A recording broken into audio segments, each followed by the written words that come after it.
Estamos prácticamente ya cerrando el año 2025 y bueno, a lo largo de lo que ha sido los últimos años han venido gobiernos, desde municipales, estatales, federales, principalmente nos vamos a enfocar en el ámbito federal y nos han dicho, nos han prometido, nos han ya también dentro de las urnas que no nos van a fallar en el tema del combate a la corrupción.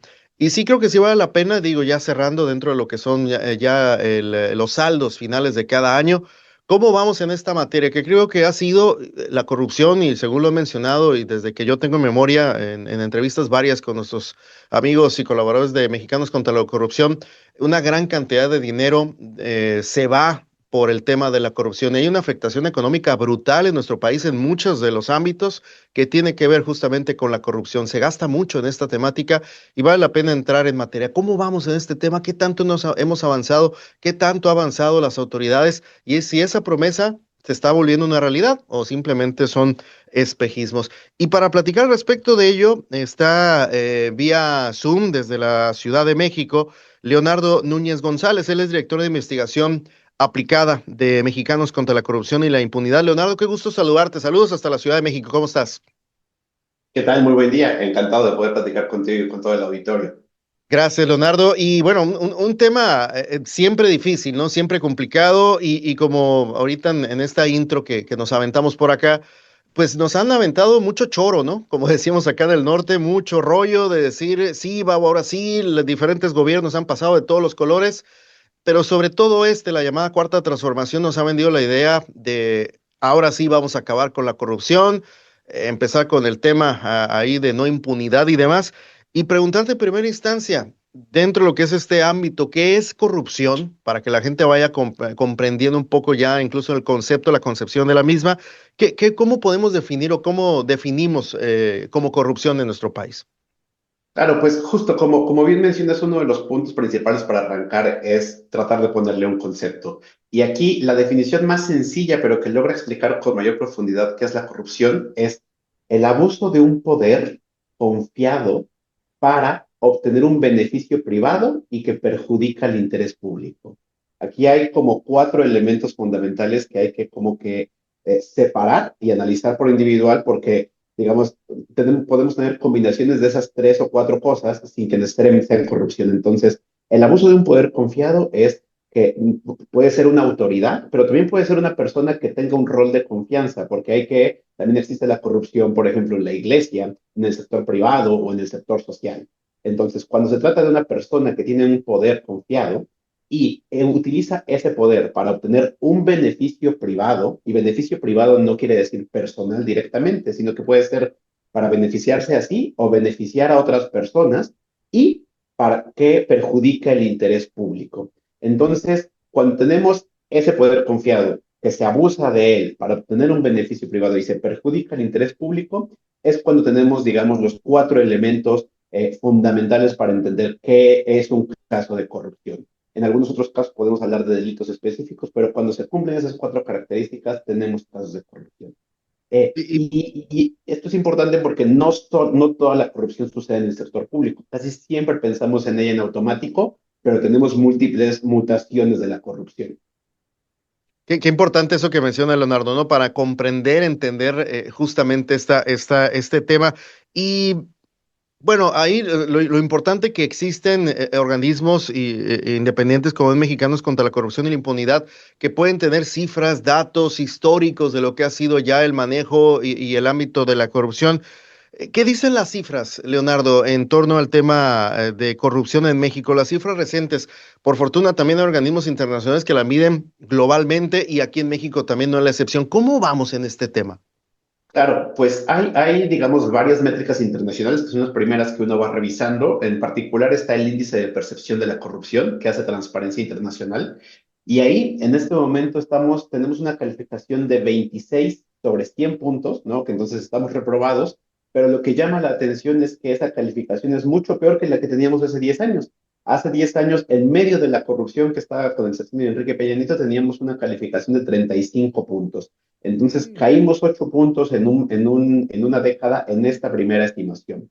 Otro de los lugares a los que se acude es el índice de Estado de Derecho del World Justice Project, ¿no? Que es otro proyecto internacional que mide la fortaleza del Estado para imponer la ley. Y ahí, otra vez, hace 10 años teníamos una calificación de 0.48 sobre 1, ¿no? Otra vez reprobados, pero esa calificación ha venido cayendo sistemáticamente y hoy estamos en 0.41, ¿no? Entonces, caímos en este caso 7 décimas en esa evaluación.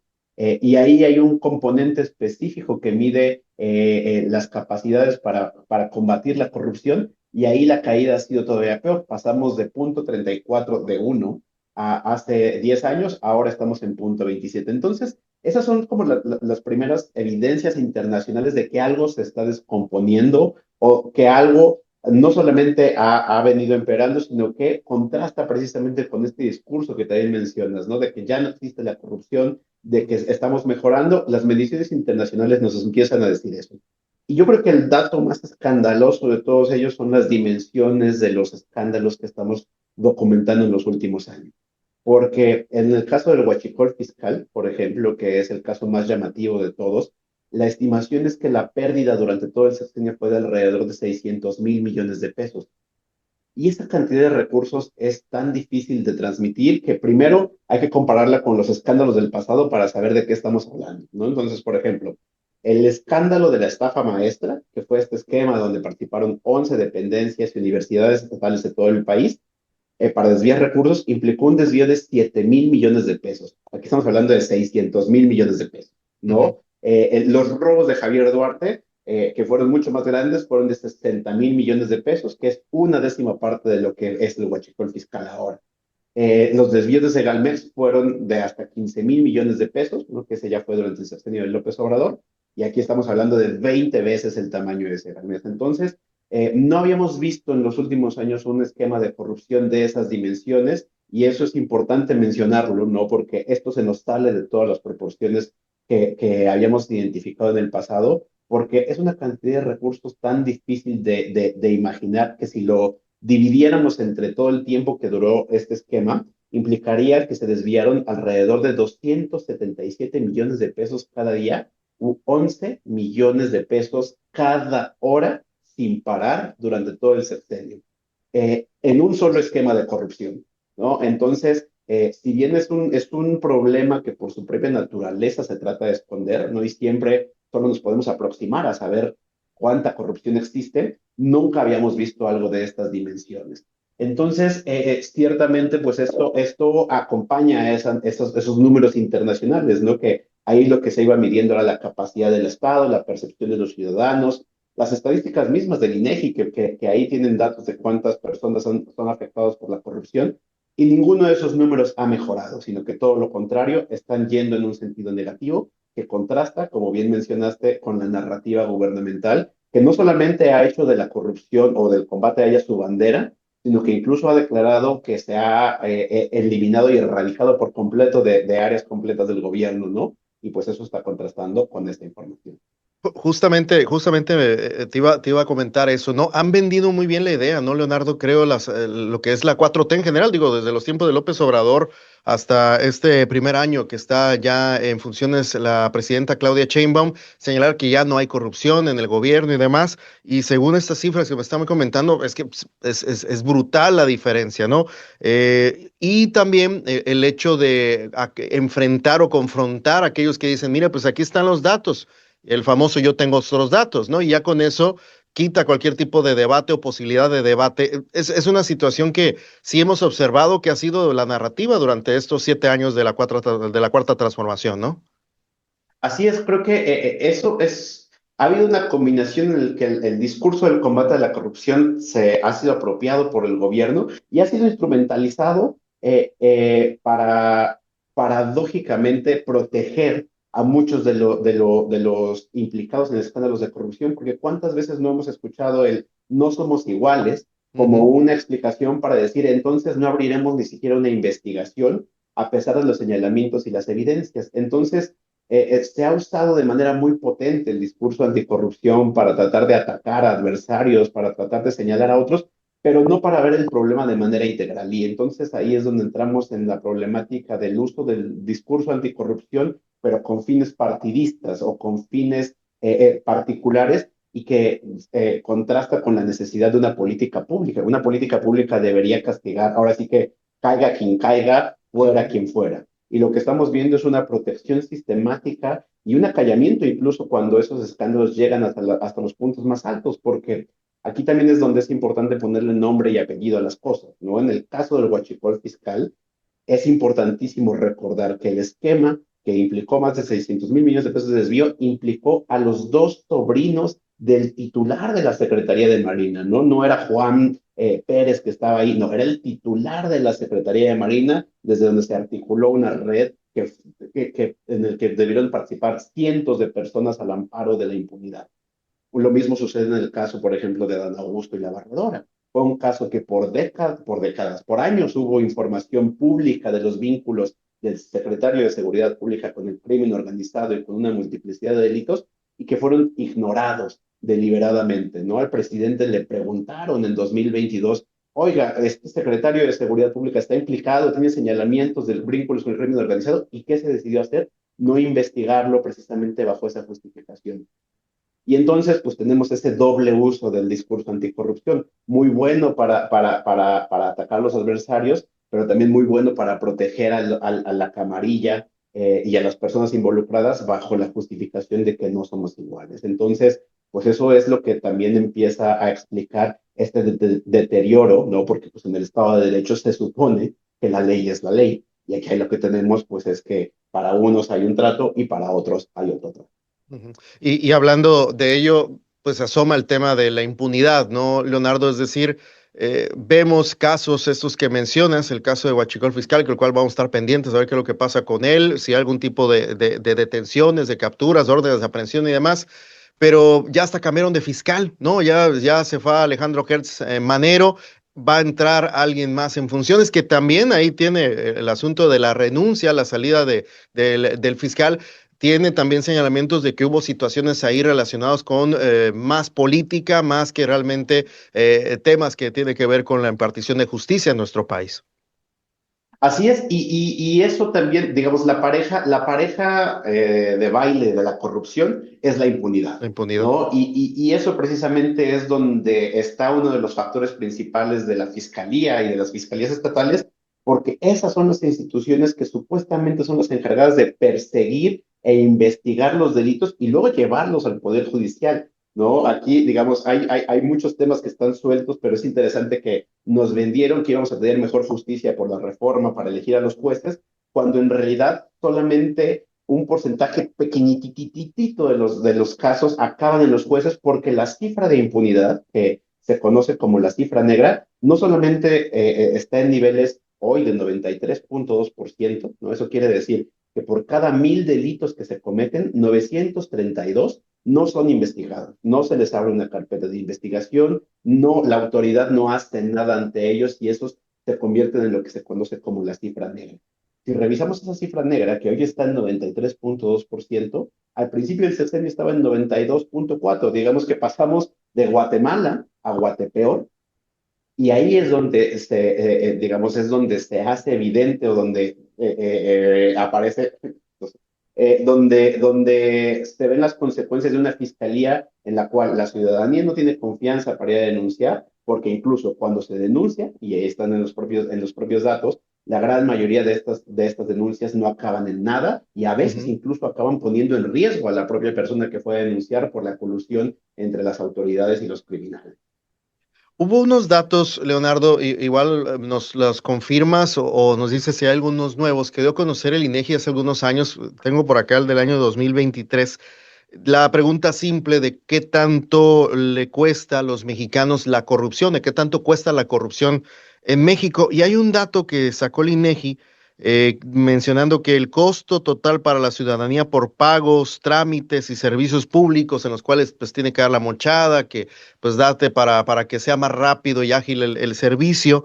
Estamos hablando de 11,910 millones de pesos, 11,910 millones de pesos en lo que fue el año 2023, incluso se estima que hasta puede alcanzar el 5% del PIB.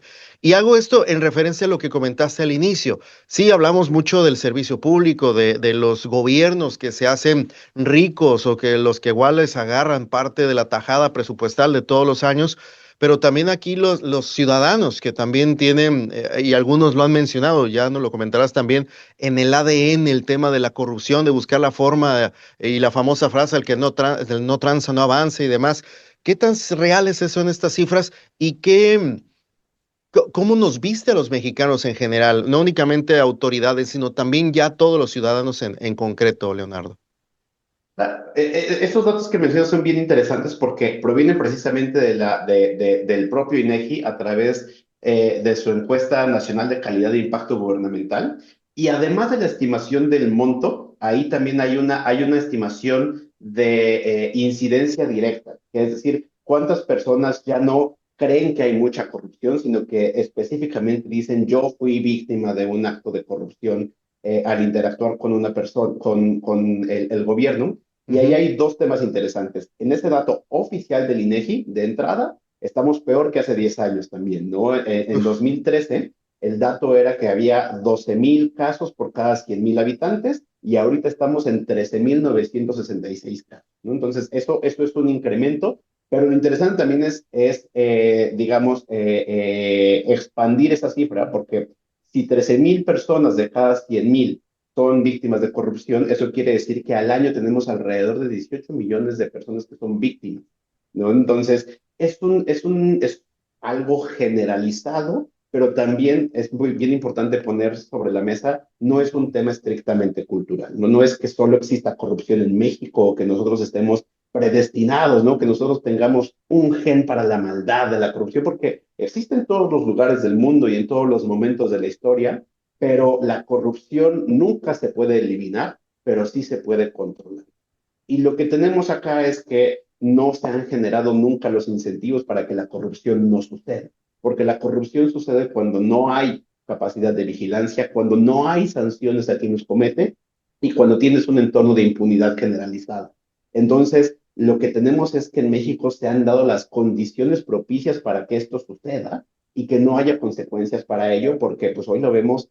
Paradójicamente, el presidente López Obrador parecía haber tenido razón cuando decía que una de las mejores maneras para combatir la corrupción era barriendo las escaleras de arriba para abajo. Hoy lo que estamos viendo es que esas personas que están hasta arriba del escalafón y que están señaladas y documentados sus actos de corrupción, no les está pasando nada, ¿no? Y entonces lo que estamos viendo es un efecto cascada hacia abajo, donde precisamente la corrupción se sigue replicando y se sigue multiplicando y se sigue incrementando, incluso como vemos en los datos oficiales, precisamente por la ausencia de castigos en estos casos tan paradigmáticos donde pues hoy lo vemos con toda claridad, ¿no? El líder del Senado no se está abriendo una investigación, ni siquiera uno puede decir que le están tapando el ojo al macho para decir, bueno, ahí está la carpeta y van a simular, ni siquiera se le está abriendo una carpeta de investigación, ni siquiera se le está llamando a declarar, y pues el mensaje de ahí hacia abajo corre con mucha potencia en el sentido negativo de alimentar esta cultura de la impunidad, pero que no es estrictamente mexicana, sino que es producto de decisiones deliberadas para no perseguir y atacar la corrupción